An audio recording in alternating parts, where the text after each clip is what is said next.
Obviously, we've seen a lot of challenges recently. We've been through various crises.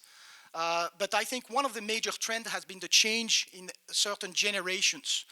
We now call the millennials. How do you perceive these changes in terms of customer needs? And how do you see these changes in terms of employees? How do you manage them and how do you recruit them? For us, the millennium, whether it is the new generation or before, it's about having a dream, which has been in the hotel industry, which is a fantastic industry. And it is about making sure that when you live this dream, the company you are working for, whatever the brand is or whatever the group is giving you the tool to succeed in your leadership journey.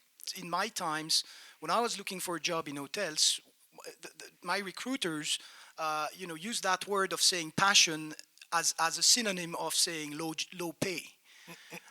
So I'm wondering whether that's what it still means today, or whether the business side is actually a bit more valued in hotel operations. What you need to do is you need to create an environment where people can develop themselves, can find a way to explore their passion, to explore their limits. The needs of the Gen Y are changing, and we know that they're more fast-paced.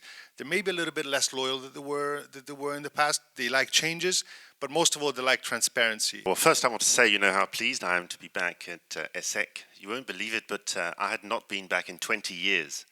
I left in 1994. And I joined Accor. I graduated on a Thursday or a Friday, and I joined Accor on the Monday. And our troubles today in coping with the growing competition from more boutique hotels, more fun-filled hotels.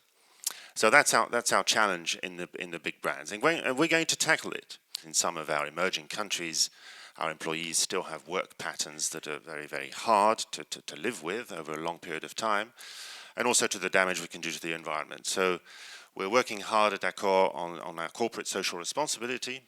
Hotel industry and operation can be very demanding. You can spend days, hours, weeks and months without leaving your hotel for many reasons. And if you don't have the passion, you cannot really sustain for a long time. And your team will notice that as well.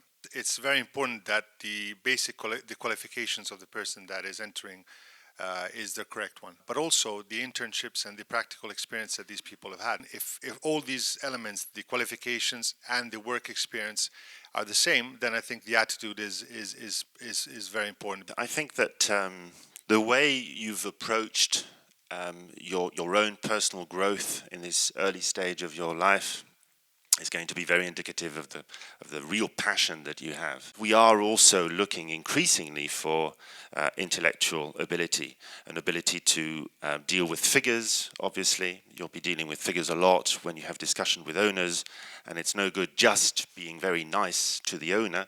You really need to get into the nitty-gritty details of your business in figures. We'd be expecting you to have been very exposed to the complexities of distribution and revenue management. How do you develop your own, let's say, internal development or career development programs, especially given the fact that most of your companies are asset light, manage properties for the most part, or franchised, which probably creates some problems in managing careers?